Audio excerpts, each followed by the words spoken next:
In 1951, the West Indies completed a victory over Australia at Adelaide Oval. It started on day one as the great Frank Worrell took 6 for to roll Australia for 82. Worrell would eventually be a far more important figure in cricket when he would take over as the first permanent West Indies black captain. But as a cricketer, he was incredible. Despite averaging almost 50 with the bat, he also opened the bowling in this match with his left arm seam. And while his figures suggest more of a part-timer, he probably could have been better than that if he was needed. And while that first innings was a blow to Australia, they fought back pretty quick. Bill Johnson dismissed the West Indies for 105. He was an extraordinary bowler as well, one of the few actual mixture bowlers who could deliver either pace or spin. He was outshone in his era because Australia had Keith Miller and Ray Linwell, but Johnston took 160 wickets at 24. Clearly towards the end of that match, the pitch evened out a little bit and Doug Ring made a 60. He was a leg spinning all-rounder, never quite made the most of his obvious talent. Backing him up was Arthur Morris, a player of endless elegance who could have ended up a legend if not for the first part of his career being wiped out by World War I. Taking 6 wickets in that game was the slow left-arm orthodox Alf Valentine, although slow is probably the wrong word. He was a tall, quicker-than-usual spinner who really ripped it. He was selected from nowhere with barely a first-class wicket to his name. He was still new to Test at this point, but he had already ripped apart England once. In this game, his wickets were regular enough to keep the total manageable.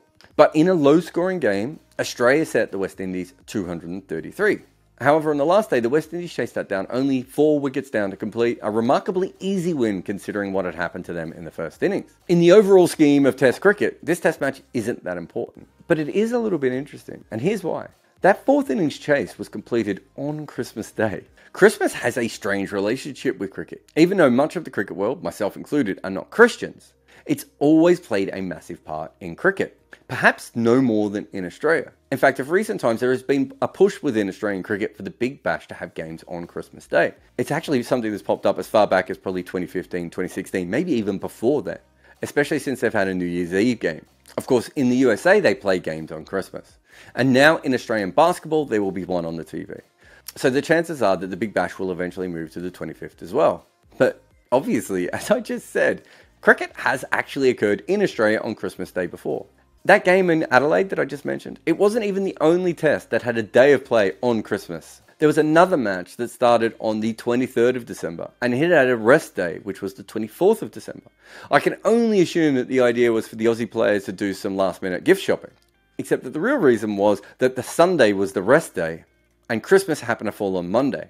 There is something very weird about taking a rest on Sunday because that's such an important cultural day in Australia, but not Christmas Day, which is also such an important day. Anyway, the actual game had some incredible players from Australia and India. Simpson, Laurie, Gleeson, Ian Chappell, Chandrasekhar, Prasanna, Engineer and Wadekar. However, it was Bob Cowper who scored the runs in the first and second innings for Australia. In fact, he scored almost 10% of his career runs in that match. Syed Abid Ali took 6 wickets in the first innings, and in the other 28 tests he played in, he only took 41 more wickets.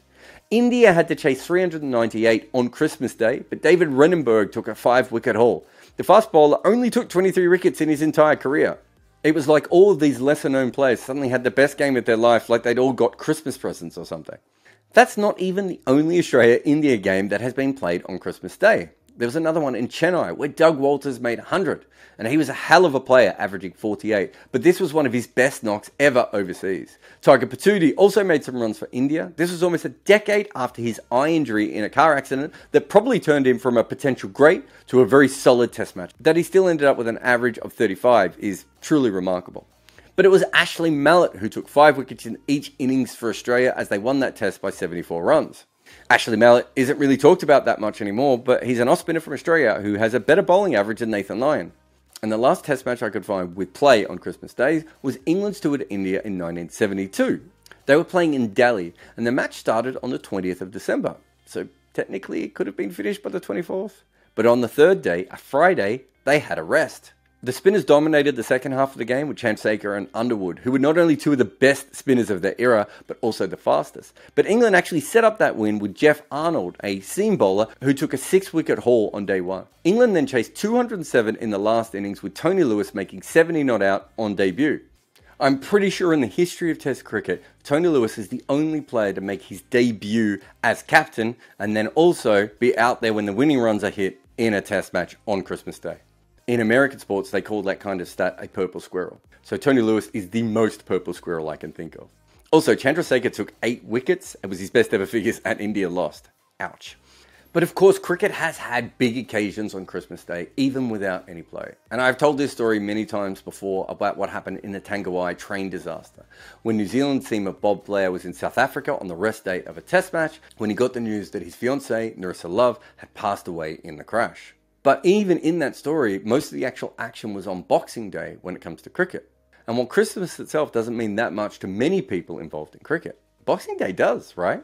It's a day where we often have 2 or maybe even 3 test matches being played. And it always has a game. It is the one day of the year you know there is going to be cricket on beforehand. And because it's at the end of the year, it feels like a celebration. And while the MCG Boxing Day tradition is kind of a little bit over-egged, before 1980, it wasn't really a thing. They played shield matches, in fact.